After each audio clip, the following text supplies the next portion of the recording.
تو بھائیو جہاں تک آپ صلی اللہ علیہ وسلم کی پیدائش کے دن اور مہینے کا تعلق ہے، اس پہ پوری امت کا اجماع ہے.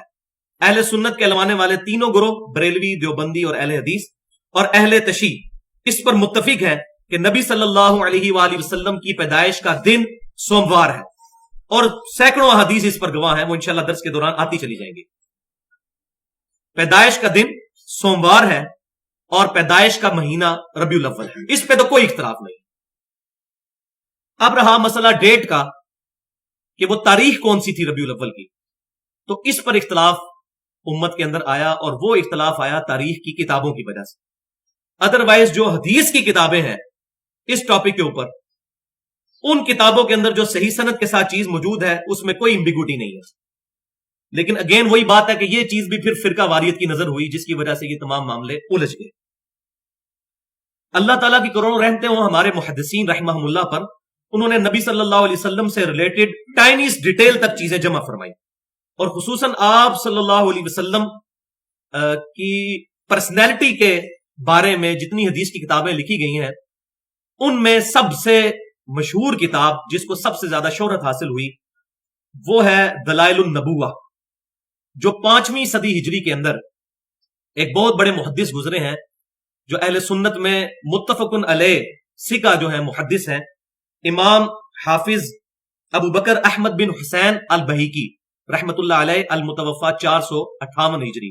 آج سے تقریباً سمجھیں 1000 سال پہلے انہوں نے یہ کتاب لکھی، جس میں سند کے ساتھ حدیثیں اور نبی صلی اللہ علیہ وسلم کی احادیث کے ساتھ ساتھ صحابہ اور تابعین کے اقوال بھی جمع فرمائے، جن کی ٹوٹل تعداد جو ہے وہ 3286 ہے. تو دلائل النبوہ جو کتاب ہے، اس کا پرٹیکولر موضوع ہی یہی ہے. مثلا اس کا جو پہلا چیپٹر ہے اس کا نام ہے ولادت مصطفیٰ صلی اللہ علیہ وسلم کا دن کون سا ہے. دوسرے چیپٹر کا نام ہے ولادت مصطفیٰ صلی اللہ علیہ وسلم کا مہینہ کون سا ہے. تیسرا چیپٹر ہے ولادت مصطفیٰ صلی اللہ علیہ وسلم کا سال کون سا ہے. چوتھا چیپٹر ہے کہ وہ نشانیاں جو آپ صلی اللہ علیہ وسلم کی پیدائش کے وقت ظاہر ہوئیں یا آپ صلی اللہ علیہ وسلم کی پیدائش سے پہلے اور یا آپ صلی اللہ علیہ وسلم کی پیدائش کے بعد، ان نشانیوں کا بیان. اور پھر یوں ہی چیپٹرز چلتے ہیں، اور آخری چیپٹر جو ہے وہ اشک بار آنکھوں سے پڑھنے والا چیپٹر ہے، 200 احادیث پر مشتمل، اور وہ نبی صلی اللہ علیہ وسلم کی بیماری اور آپ صلی اللہ علیہ وسلم کی دنیا سے رحلت والا چیپٹر ہے، کہ آپ صلی اللہ علیہ وسلم کی وفات اور وہ سارے معاملات اس وقت جو احادیث ہیں، 200 احادیث اس آخری چیپٹر کے اندر موجود ہیں. تو آج کے درس کے حوالے سے اس میں جو چوتھا چیپٹر ہے اس میں ایک حدیث ہے، میں سمجھتا ہوں کہ شروع میں وہ حصول برکت کے لیے میں بیان کر دوں. جو چوتھا چیپٹر میں نے بتایا کہ ان نشانیوں کا ظہور جو آپ صلی اللہ علیہ وسلم کی پیدائش کے وقت ظاہر ہوئی یا آپ صلی اللہ علیہ وسلم سے پہلے یا بعد میں. تو اس میں ایک بڑی زبردست حدیث مبارکہ ہے، اور یہ حدیث جو ہے وہ مسند امام احمد میں بھی جلد 4 صفحہ 128 پر 17,203 نمبر حدیث، 17,203 نمبر حدیث.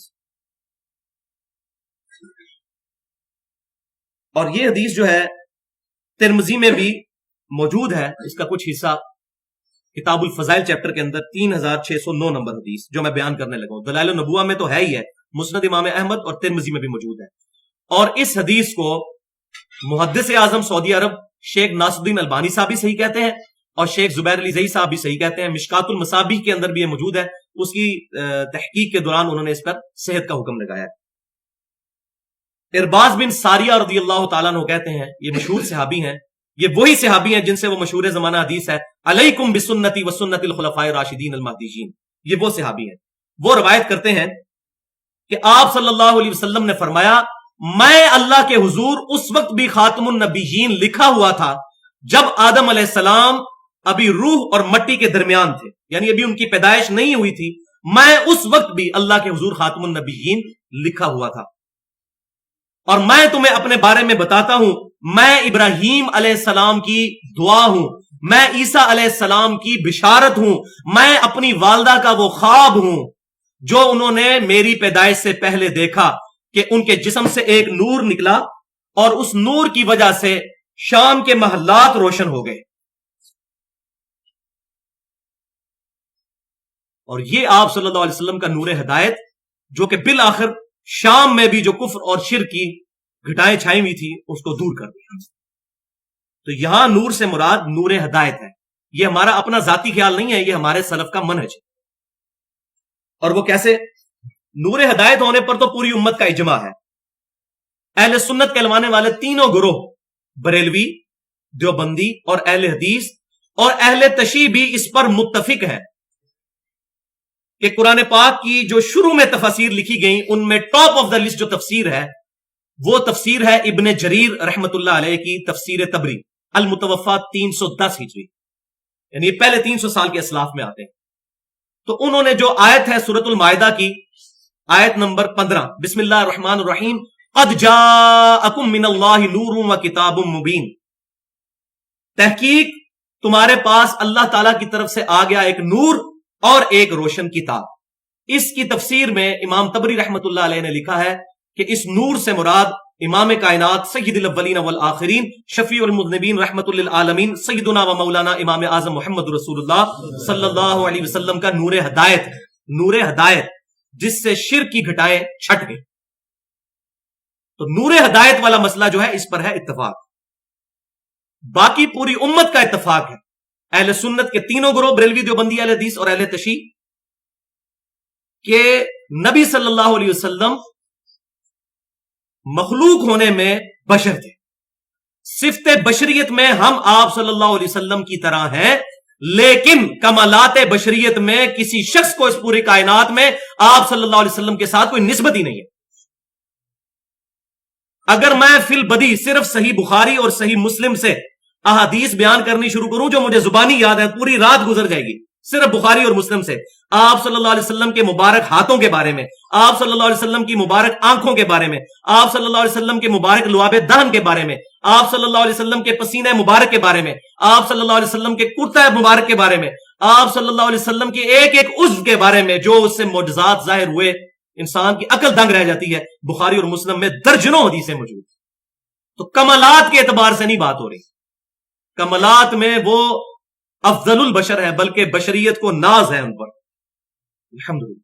اور اس پر کسی کا اختلاف نہیں، بلکہ یہ بھی بہت بڑے بریلوی عالم ہیں، انہوں نے تو اپنی کتاب میں لکھا ہے کہ اللہ کی لعنت اور جھوٹوں پر جن لوگوں نے ہم پر یہ بلیم لگایا کہ ہم یہ کہتے ہیں کہ نبی صلی اللہ علیہ وسلم انسان نہیں ہے، جو نبی صلی اللہ علیہ وسلم کو بشر نہ مانے وہ کافر ہے.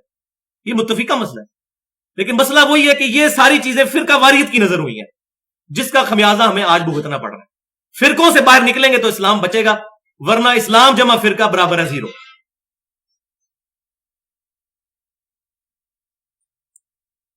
لیکن یہاں یہ بات بھی یاد رکھیں کہ آپ صلی اللہ علیہ وسلم کی شان بیان کرتے ہوئے اس بات کی بھی احتیاط ضروری ہے کہ آپ صلی اللہ علیہ وسلم کے بارے میں جھوٹی احادیث اور من گھڑت قصے اور واقعات بیان نہ کیے جائیں. یہ سخت گستاخی ہے. ہمارے نبی صلی اللہ علیہ وسلم ان جھوٹی روایتوں کے محتاج نہیں ہے. الحمدللہ قرآن پاک میں اور ہزاروں احادیث کے اندر آپ صلی اللہ علیہ وسلم کے اتنے فضائل موجود ہیں کہ آپ صلی اللہ علیہ وسلم کے فضائل کو ان جھوٹے قصے کہانیوں کی ضرورت نہیں ہے. اور پھر اس کا رزلٹ کیا نکلتا ہے کہ ان کو بنیاد بنا کر غلط عقیدے امت کے اندر پروپیگیٹ ہو جاتے ہیں. اب یہ بھی بات یاد رکھیں، تصویر کا دوسرا رخ جو صحیح بخاری کے اندر کتاب الانبیاء چیپٹر میں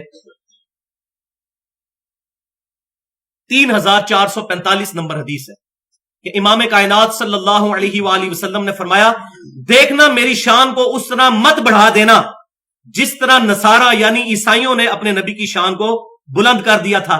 میں اللہ کا بندہ ہوں، مجھے اللہ کا بندہ اور اس کا رسول ہی کہنا، عبدہ و رسولہ صلی اللہ علیہ وآلہ وسلم. دیکھیں آپ صلی اللہ علیہ وسلم کو کتنی ٹینشن ہے اس مسئلے میں. مثال کے طور پر صرف میں ایک مثال جو آپ صلی اللہ علیہ وسلم کی مبارک زندگی میں ایک بہت اہم واقعہ ہو گیا وہ پیش کرتا ہوں. مسند امام احمد کے اندر صحیح سند کے ساتھ 3247 نمبر حدیث ہے، جلد 1 صفحہ 347 پر، کہ ایک صحابی نبی صلی اللہ علیہ وسلم کی خدمت میں حاضر ہوئے. انہوں نے کہا، یا رسول اللہ صلی اللہ علیہ وسلم، ما شاء اللہ وشئت، جو اللہ چاہے اور جو آپ چاہیں. تو آپ صلی اللہ علیہ وسلم جلال میں آئے اور فرمایا، جعلتنی للہ عدلا، تو نے مجھے اللہ کے مقابلے پر کھڑا کر دیا ہے. قل بل ما شاء اللہ وحدہ، بلکہ یہ کہو کہ جو اکیلا اللہ چاہے. اب مجھے بتائیں اس صحابی نے کیا رسول اللہ صلی اللہ علیہ وسلم کو اللہ سمجھ کے یہ کہا تھا؟